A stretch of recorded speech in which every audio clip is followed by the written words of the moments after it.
ভাতের প্লেটে চুল কিসের আলামত জানলে আপনি অবাক হয়ে যাবেন। বর্তমানে আমরা আমাদের ভিতরে যে সমস্ত পুরুষরা রয়েছে যদি ভাতের প্লেটে চুল দেখে অথবা খাবারের যে প্লেট রয়েছে সেখানে যদি চুল দেখে তাহলে তারা রাগ হয়ে যায়।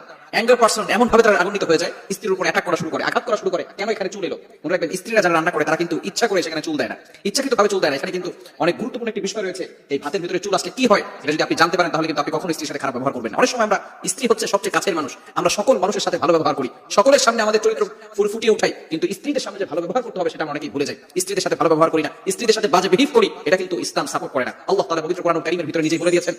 আপনি পবিত্র কোরআনুল কারীম খুলেন 4 নম্বর পারা 20 নম্বর পৃষ্ঠার 3 নম্বর লাইন সূরা নিসা 19 নম্বর আয়াতে আল্লাহ তাআলা বলেন, ওয়াশিরুহুন্না বিল মারুফ, you treat your wives well. তোমরা তোমাদের স্ত্রীদের সাথে ভালো ব্যবহার করো, স্ত্রীদের সাথে খারাপ ব্যবহার করা যাবে না। এজন্য স্ত্রীদের সাথে সবসময় আমরা ভালো ব্যবহার করব।